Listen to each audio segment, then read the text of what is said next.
My name is Alan Wenninger and I'm the arborist here at Patterson Arboretum. I'm just going to talk a little bit about the different pruning tools and safety equipment that I use. The most important is my gloves. Always need those on or else I'd be very scratched. I have steel-toed work boots. Also, especially if I'm using the chainsaw or cutting something above my head, it's important to have eye protection, ear protection with the chainsaw, and just generally protecting your head against branches that might stick out that you wouldn't see. If you're moving around a lot, it's easy to get poked with a branch. So that's how I look when I'm wearing my helmet. This is what I use the most of, just a pair of secateurs, and just for trimming small branches. It's easy to carry along with you, and it'll actually cut branches that are fairly big in diameter, especially if it's green living wood. When a branch dies, it gets a lot harder, so it's harder to cut. And that's when you would use some of these trimmers that's capable of cutting a pretty big branch. But by far, I use these two. So this is a good saw. If it's sharp, it takes very few cuts to remove a branch. It keeps it sharp if you keep it in the holder. A lot of times I'll be cutting branches that are just a little above my reaching distance. I really like this pruner because it extends very easily. It's very light, it's made of fiberglass. And I also use this little hook to pull out branches. If it's a dense tree like a crabapple, a lot of branches up there, sometimes I cut a branch and I have to kind of pull it out.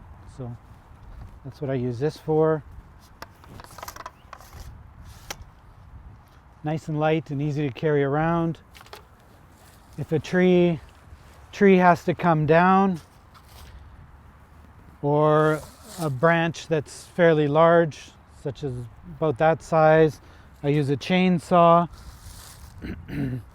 First of all, some chainsaw safety equipment. As I mentioned, I definitely wear that. These are safety chaps.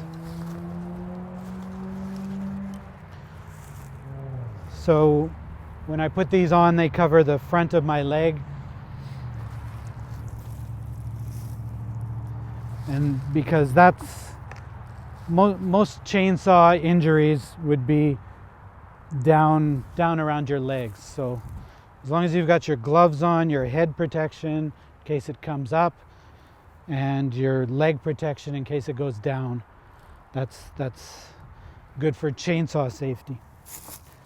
These chaps, they have a fiber in them that will get caught in the teeth of the chainsaw, and they just kind of gum it up, and that stops the blade from spinning.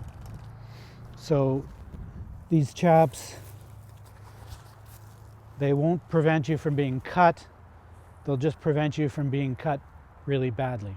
This is a bleach solution. I use this between cutting different trees.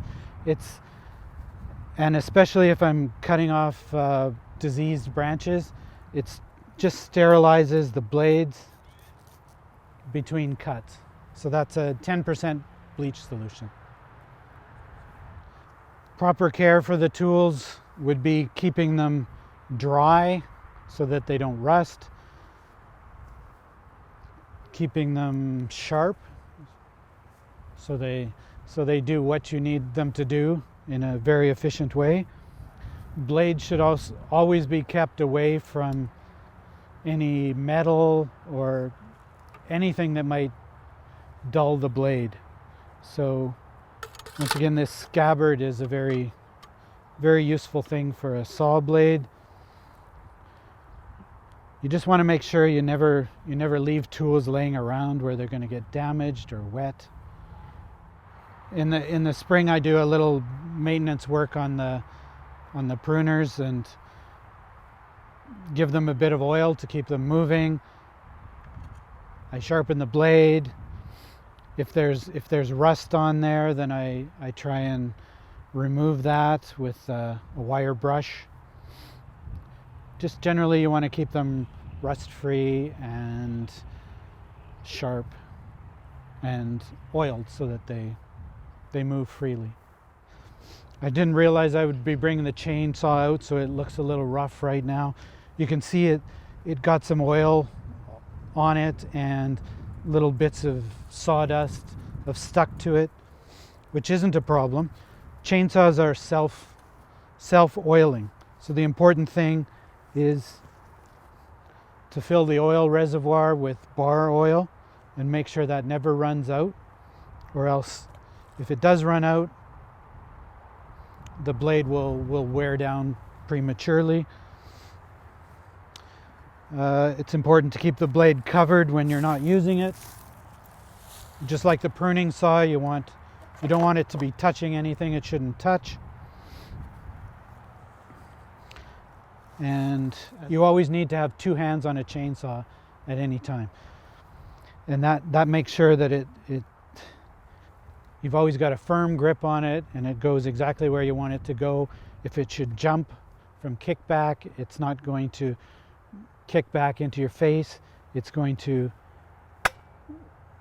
set off the safety, and it's going to stop the chainsaw from turning. So I use a chainsaw fairly regularly in my job, and I've taken chainsaw safety courses. A chainsaw is a very dangerous piece of equipment, and before you use one, you really need to study about it extensively. So I've just mentioned a few of the safety things here, but I wouldn't recommend using one until you've taken the time to understand how it works and all the safety precautions that should be taken with it.